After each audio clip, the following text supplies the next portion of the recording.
I appreciate everybody coming out for, what is this, a Tuesday night?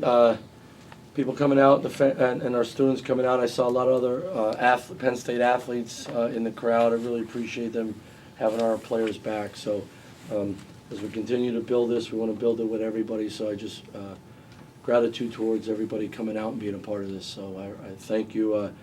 Credit to St. Francis. They came in here and they weren't spooked at all. And Robbie does a great job with his team, and they play really hard, but they're very disciplined, and they play within themselves no matter who they play against. And you know, we gave up too many threes in the first half to get them some juice, and then weren't flying around. And then the second half, we made some adjustments. We needed some adversity, and we had it today. And some of our guys did a good job of handling, some of our guys didn't. We got to grow and get better from it. But I thought in the second half we responded, holding them 24 points and 18% from three, and thought we did a good job in the second half of guarding without fouling, creating the deflections that led to steals and got our offense going. So we got to play better. Now we move up to a couple more weight classes, which is great. And you know, the next 40 days until we go into Christmas break is an awesome stretch for us to really improve and play some awesome games and find out where we're at and where we can go.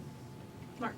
Mike, what are you going to have to see from Yannick and your other big men that if he picks up a couple quick fouls, you might go back to him in the first half? I understand why you didn't now, but is there a development there that you Yeah, can well, see? I want to Kachi get those minutes. You know, if you get 2 fouls early, you're not ready to play, and you're not locked in.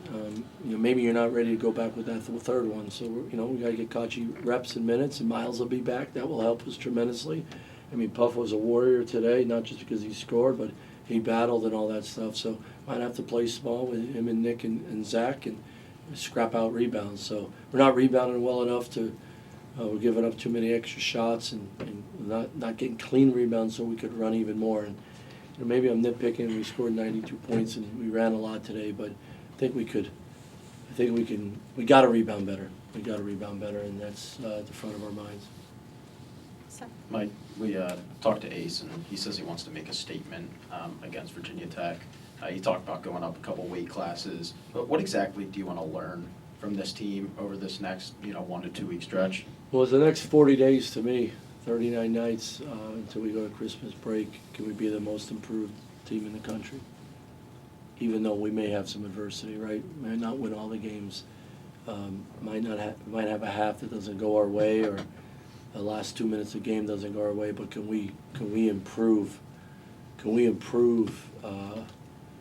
With just what our approach with everything, our offense, our defense, our execution, our ball screen defense, rebounding the ball, and guys individually getting better and improving, feel more comfortable and more confident.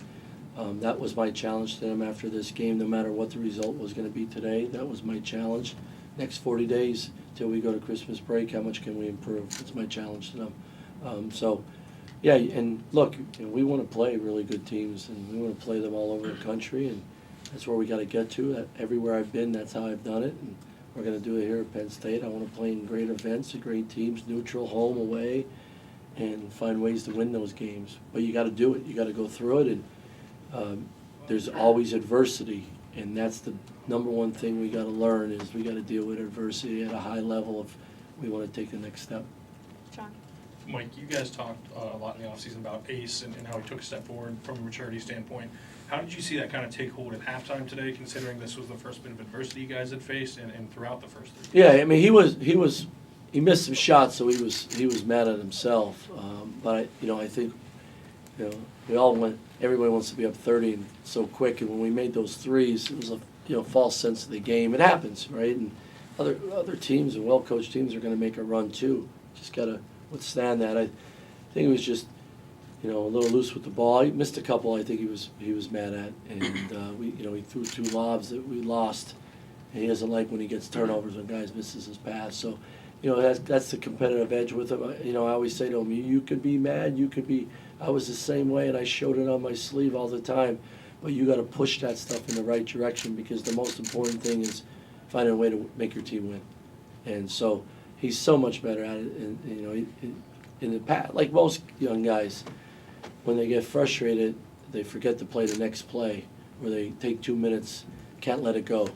Just, when you get older, you learn to, you can be mad, you can be pissed, but you got to move on to the next play. The most important play in sports is the next play, and the older you get, the more you learn that. Hey, Mike, just continuing off of Ace, had the turnovers, but still led the team in the point differential. How has he still impacted winning despite the turnovers and the shooting percentage? Well, it's a lot of times when he turns it over, he gets a steal. That's part of it. But I just think the ball moves when he's out there, so he'll get guys shots. He'll direct people where to go, and I just think and he also plays a lot of minutes in a game like that. He's plus 31, 34, for still pretty darn good. But I think that's the next progression for other guys too. Is when you're out there, I'm impacting winning. I'm helping my team score and get stops. And Ace leads the way in that. He should. He's a fifth-year senior. He's a heck of a player. Other guys got to follow that as well. Coach, when Yannick had foul trouble, but when he was out there, it seemed like you guys were able to be more aggressive defensively. How much does his rim protection free up the guys on the perimeter to play more aggressive? Yeah, I mean, in the press, you can maybe take a couple chances, and he's back there to make a miss, block a shot. He's got to do it without fouling. He's just a presence down there. So, the teams we've played moved him away from the basket. So, I thought he did a good job of running some stuff down too. So, yeah, it just gives you. And Miles is the same way. Like that, Kachi's getting better at it. Stay back.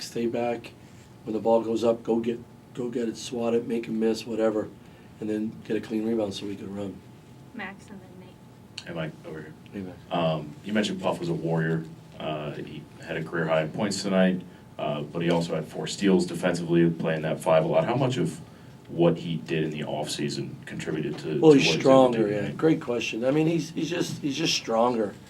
He's always played hard and he's always been physical and tough. But now you're stronger and tougher with 15 pounds of muscle behind you. And he's healthy, so that's great. He does a great job taking care of his body. So I think he deserves to have that success, and guys believe in him. They look for him. And then, when you play really hard, it's amazing how you're around the ball. It's amazing how you cut and get open. When you play really hard and you're physical, it's amazing how you fight the guy you're going against and you just wear him down throughout the game to get rebounds and get opportunities to score, come up with a loose ball. And him playing the 5, he's undersized. He's done it before, but him playing the 5, makes it a little different for the offensive big guy. He ran through some passes, he covered some ground at that spot, so helps shrink the court at times too. He just plays really hard, and his teammates have great respect for him because of how hard he plays. 2 more, Nate and then Tyler. What do you think Dom's comfort level is at this point? I say this. I've said this about some players I've coached in the past. I don't think Dom knows he's playing at Penn State. If he was playing in L.A. or if he was playing in Vegas or at the barracks where he grew up and with his family and dad in the military. I just think Dom's a basketball player, and his instincts take over, and that's why we recruited him. I think we saw some things about Dom that others didn't see. When I saw him play, I loved his activity. I loved his confidence. He could really shoot the ball. He shoots the same shot every time, especially from his 3-ball. Draws fouls, and he has an edge. Even when he messes up, he doesn't lose his edge. And I always feel those guys do best for me. So the thing about Dom is I think he can get so much better too, and he's learning. We've been really hard on him and on his defense, and it's coming around today. He had a couple plays on defense off the ball that were like, all right, he's getting it. And we'll bring them up and watch tape with him tomorrow. So Coach Brunt's really demanding him defense, and he's responding, and Coach Joe and is working with him. Coach Telly's working with him on his shot, and he's putting the time in.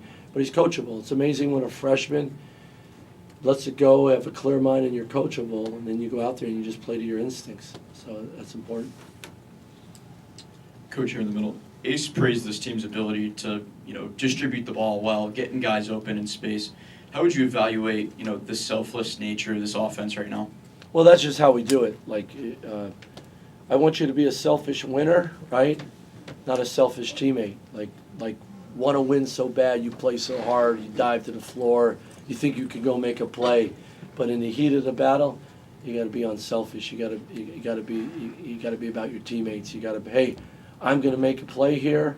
Doesn't mean I shoot it. The play might be, I got 2 on me, I throw it to that guy in the corner. I drive it, the guy behind me comes and helps, I sit down, I throw it back, let him go to work. That's being an unselfish teammate. And so I always talk about a player isn't a guy that just shoots it or gets a stat. A player is a guy that goes, makes a play, but he sees his teammate is in a better position to finish the play. So we talk about having a hot ball. Guys are moving, we're giving each other the gift of space, and then that ball is hot. And then when it's like that, everybody gets opportunities. Like if you look on this stat sheet, and I'm going to give you a basketball lesson. I used to coach a basketball class at Randolph-Macon, 400 level class, Nate, you'd have trouble with that. But like, you know, Nick in 21 minutes only took 2 shots. He had an unbelievable impact on the game. He drove the paint. He probably got 8-10 paint touches himself. It got hot. He's playing the right way. You know, Freddie played 12 minutes, took 7 shots, right? Some were forced, some were off his teammates, some were off steals. Like, there's plenty of opportunities to finish the play. But there's even more opportunities to make the right play. And that's a hot basketball. So we teach that, we film it, we practice it, we work on it, we improvise stuff all the time. And it's making the game easier, but still playing to your instincts. So that's how we play. We always want to have 19 assists on 34 made baskets. We wanted to get to the foul line over 24 times a game. If you do that, then you're playing the right way. Thank you, Coach. You like that one? Thanks for coming. We'll see you guys Friday. I hope to see you all on Friday. Good crab cakes in Maryland.